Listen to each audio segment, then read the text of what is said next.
What's up guys, welcome to the Chess Giant. This is Solomon Riddell, and in today's video we're going over the most famous Swiss Gambit game of all time, played between Henry Edward Bird, aka the Birdman, and Oscar Gelpfa back in 1873 as this was played in Vienna. Now here, Henry Bird started off the game with f4. And Bird played f4 so much and so often and played it at such a high level, this was later called the Bird's opening as he popularized it. And basically what the Bird's opening is a flank opening, similar to the English opening, except instead we're moving our king pawn up 2. And basically what we're doing here is we're fighting for the center of the board without yet moving our D or E pawns. Now here Bird's opponent played f5.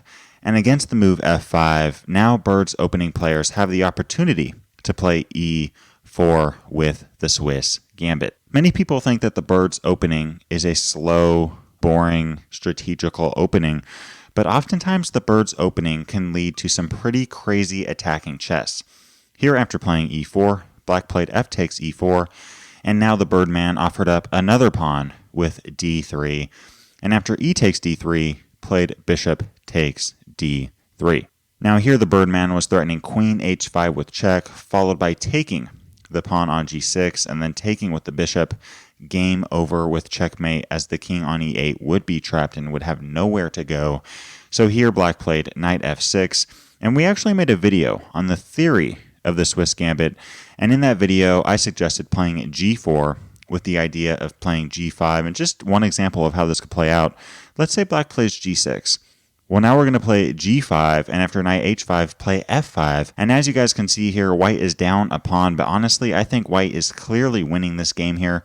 White has a bishop on d3 that is very active, a pawn on f5 attacking that g6 pawn, a very active bishop on c1, and an active queen on d1. There's just so much development, so much activity from the white pieces here, and there's just no way for Black to hold it all together. So g4 is one viable option. The next most viable option is knight f3, which is what the Birdman played here. And after the move, e6, played knight g5. Let's ask the question, why on earth would Henry Bird play knight g5? I mean, what is White doing here? I mean, guys, usually playing a move like knight g5 this early in the game at move 6 would just be a bad idea. Well, let's say Black plays a move like knight c6. Well, now White would have the opportunity to play bishop takes h7. And here the bishop is now threatening to go to g6 with check, attacking the king on e8, followed by knight f7. And here White would be completely winning that game. So let's take a look at knight takes h7. I mean, what does White have here?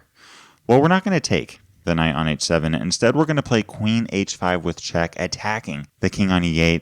And here, guys, this is pretty much a forced variation. After king e7, we have queen f7 check, followed by king d6, and now we have knight e4 check, followed by knight c3 check. And here, guys, as you can see, with a king on c4, I mean, Black is not doing well here. In the opening, you want to secure the position of your king, and obviously this king on c4 is very exposed. And now we can play the move queen h5 with the idea of either coming to e2 or to b5 with check, and this game is going to end very quickly. So guys, Black didn't want to allow Bird to just take the pawn on h7. So here Black played the move g6. But now Henry Bird continues to push on the king side of the board with h4. And after bishop h6, plays h5. Now here Black played bishop takes g5, but let's take a look at g takes h5. I mean, what does White have here? Now I personally really like the move rook takes h5. And really, guys, here in this position, and for a move like bishop g7, White could play rook h3, and the pawn on h7 is going to fall. And I think White has a clearly better game there. What if knight takes h5? Well, now we can play queen takes h5 with check, and after king e7, we can now play f5, and this is a clearly winning game. Yes, we can take the bishop on h6, but honestly, I think f5 is the better option, and there's really no way for Black to save that bishop on h6. And after a move like queen f8, we're now going to continue to play attacking chess with knight takes e6, And after d takes e6, snatch that bishop off the board, play a move like queen h4 with check, and after king e8, play bishop e2, guys, and here white is clearly winning with a very active bishop on h6, an active queen on h4, and a bishop on e2 ready to come to h5, pinning the queen on f7 to the king on e8. White has a one game here. So as tempting as it may be to take that pawn on h5, it's not really free.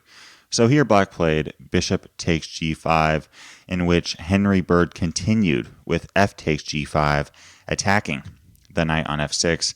And here, guys, black's position is simply falling apart. After the move knight d5, we now have h takes g6. And after queen e7, here we see rook takes h7, attacking the queen and attacking the rook on h8.